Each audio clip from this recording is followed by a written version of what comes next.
आपको political alliances, जैसे PDM एक था, आप इब्तदा में उसका हिस्सा थे, बल्कि बनाने वालों में थे, फिर बाद में आप और अवामी नेशनल पार्टी अलग हो गए, तो पीपल्स पार्टी, चूंकि पंजाब में जो आपका फोकस था, लाजमी सी बात है वो जो पीटीआई की टूट फूट थी, साउथ पंजाब वाला मामला था, कोई एक गेन आपको मिलना था, अब वो नजर नहीं आ रहा। तो पाकिस्तान में अगले जनरल इलेक्शन के लिए पाकिस्तान पीपल्स पार्टी कोई पॉलिटिकल अलायंसेस पे गौर कर रही है, या पंजाब में उसे मजीद गेन मिलता हुआ आपको दिखाई दे रहा है? देखिए, पहली गुजारिश तो ये है कि ये अच्छा हुआ कि सियासी जमातें अपना अपना इलेक्शन लड़े। अगर इकट्ठा लड़ना हुआ हालात के मुताबिक तो भी फैसले कर लेंगे, ये आइंदा आने वाले दिनों में फैसले होने वाले हैं जो क़यादत करेगी। लेकिन अभी इस वक्त जो सूरत हाल है उसके ऊपर तो हमें पीपल्स पार्टी के गेन की हद तक जो है हमें कोई जरूरत नहीं है। अगर कोई लेफ्ट ओवर हमें नहीं मिलता मुख्तलिफ जमातों का जो छोड़ के आते हैं लोग, तो मेरा ख्याल है पीपल्स पार्टी के लिए ये शॉर्ट टर्म में भी और खास तौर पे लॉन्ग टर्म में बहुत फायदे की बात है। इसलिए कि पार्टी के अपने कैडर्स जो हैं, जो पिछले इलेक्शंस में लड़े, ठीक है थोड़े वोट मिले, किसी जगह ज्यादा मिले, तो वही अगर तैयार होंगे तो पार्टी के मुनज़्ज़म और मजबूत होने की दलील तो उसी से पड़ेगी। क्योंकि इलेक्शन सिर्फ एक तो नहीं लड़ना, इलेक्शन तो एक तसलसल का नाम है। तो अगर हम उधार लिए हुए लोगों पे इलेक्शन लड़ते रहेंगे तो पार्टियां कब खड़ी करेंगे? बिल्कुल ठीक। कमरुज़्ज़मा कायरा साहब, हमने एक चीज देखी इन 2 दिनों में, जो पेट्रोलियम प्राइसेस की कीमत बढ़ी, अवामी रिएक्शन वो वाला नहीं था जो पॉलिटिकल लोगों की मौजूदगी में होता है। देखिए ना, पॉलिटिकल लोग चाहे कुछ भी हो, जब वो आम आदमियों के लिए होते हैं तो फिर गुस्सा भी उन्हीं पे होता है और प्यार भी उन्हीं से होता है। बिल्कुल ऐसा ही। अब यहाँ पे अब एक सुलझे हुए आदमी है, लेकिन अभी तो हुकूमत कोई नहीं है, अभी कोई नारा नहीं है, अभी कोई बयान नहीं है। और अभी मेरे पास इत्तला ये है कि काकड़ साहब भी अपने कुछ जानने वाले दोस्तों को, जो उनके साथ में जरा ठीक है, उनको कैबिनेट में लेना चाह रहे हैं, जिसके लिए उनकी क्लियरेंस हो रही है लोगों की। हाँ, क्रेडेंशियल्स क्या हैं? अब कहने को तो हमारे यहाँ क्लियरेंस किया गया भी, अभी एक नाम फिर मंसूर ताबिश साहब का आ रहा है कि जी ये बड़ी ही अहम पोजीशन पे दोबारा एनर्जी के लिए आ जाएंगे। सॉरी, ताबिश गौहर का, ताबिश गौहर, उनका नाम तो एक ऐसे वक्त में आया था जब पाकिस्तान को एलएनजी चाहिए थी और ये पेट्रोलियम खरीदते, इन्होंने एलएनजी नहीं खरीदी और पाकिस्तान को बहुत नुकसान हुआ। अब हमारे पास नाबगैर रोजगार बंदे इकट्ठे हैं, हर दफा इसी तरह के लोग हम ढूंढ के लाते हैं। दुनिया में बड़ी बड़ी $1 बिलियन कंपनी के जो सीईओ हैं वो बड़ी यंग एज में 30। ठीक, राणा साहब, शॉर्टली एंड प्रिसाइजली, आपके ख्याल में अगर अच्छी शोहरत के गैर सियासी लोग और टेक्नोक्रेट्स लोग हों तो एक अच्छी सिमत का तयन कर सकते हैं पाकिस्तान को पॉलिटिकल, इकोनॉमिकल और गवर्नेंस के टर्मोइल से निकालने के लिए?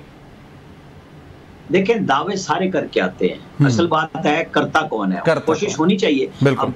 साहब एक टाइकून है और सारों को लेकर चलते हैं और ये पहली दफा कैबिनेट में आने जा रहे हैं बराह रास्त, और इनके दावे हैं कि ये अल्लाह पाकिस्तान की एक्सपोर्ट्स को बहुत ऊपर ले जाएंगे। सही, अच्छी बात है। राना सनाउल्लाह साहब का जो बयान था, मैं उस पर बात कर रहा था आमिर इलियास राणा साहब से, उन्होंने एक बहुत अहम बात कही। उन्होंने कहा 14 महीनों में आपके पास जो कर सकते थे कर लेते, आप ना पाबंदी आयद कर सके, ना कोई चीज़ें नहीं कर सके, तो अब ख्वाहिशात ही हो सकती हैं कि फिलहाल इलेक्शन में हो और फिलहाल ना हो। देखिए, मैं ये समझती हूँ कि राना सनाउल्लाह साहब ने सही कहा है कि उनको जो है होना तो इलेक्शन से बाहर चाहिए, लेकिन अनफॉर्चुनेटली सिर्फ इंटीरियर मिनिस्ट्री सिर्फ एक जो है वो इदारा नहीं है। इदारे जो हैं उसमें जो है वो अदालत का भी एक ऐसा इदारा है जिसमें जो है अदालत कुछ ऐसे फैसले किए जाते थे जो उसमें जो है बेल हो जाती थी, आगे डिसीजंस जो है आगे चली जाती थी। अभी लेटेस्ट एग्जांपल आप देख लें कि हमने जो लेजिस्लेशन की थी उसको प्रेसिडेंट साहब ने क्या किया उसका, तो ये कहना कि हमने पूरी तरह कोशिश नहीं की। माइजा, सॉरी टू से, आपने जिस तरीके से लेजिस्लेशन की थी, जिसे कहते हैं वो रिकॉर्ड्स कायम किए थे आखिरी 3-4 दिनों में, जिस तरीके से यूनिवर्सिटियां बनी थी उसका बैकलैश भी आया था। इस तरह कानून साजियों पे तो पाकिस्तान पीपल्स पार्टी को एतराजात थे, जेयूआई फे आपकी इत्तेहादी थी, उन्होंने एतराजात उठाए। लेकिन आपने जो बात कही कि अदालतों से रिलीफ की बात, आज से 15 सितंबर तक हो सकता है, या आप लोगों का नैरेटिव हो 15 सितंबर के बाद जब अदालतें आपको रिलीफ देंगी तो फिर आप क्या नैरेटिव लेंगे?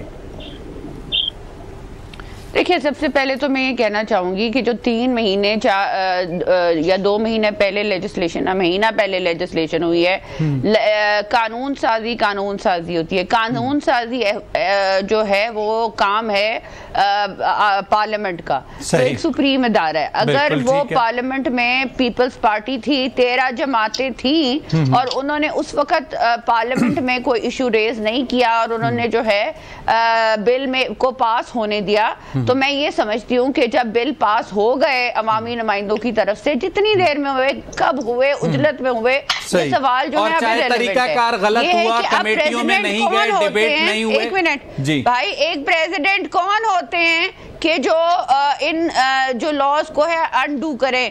वो ऐसा इदारा कौन सा है जो एक मिनट भाई, एक मिनट, वो इदारा कौन सा है? वो इदारा कौन, आप मुझे सिर्फ वो इदारा कौन सा है जिसने, जो हमने लॉ बनाया और उसको जो है वो मियां नवाज शरीफ वाला के जो है उनको जो है वो अब कर दिया था, वो बरी हो गए थे इन द सेंस कि जो हमारा वो था द राइट टू अपील वाला, माइजा, तो अब वो उसको किसने अनडू किया है? माइजा देखें, माइजा सिर्फ मैं ये कह रहा हूँ, माइजा मैं सिर्फ ये कह रहा हूँ, माइजा मैं सिर्फ ये कह रहा हूँ कि सदर को भी ये इख्तियार कानून ही देता है कि वो उसे दोबारा रिव्यू के लिए भेजें, और अगर पार्लियामान फिर समझती है कि नहीं सदर गलत है, दोबारा मंजूरी दे दे, कानून बन जाएगा। यही मेरा ख्याल है। अगर राना साहब मुझे करेक्ट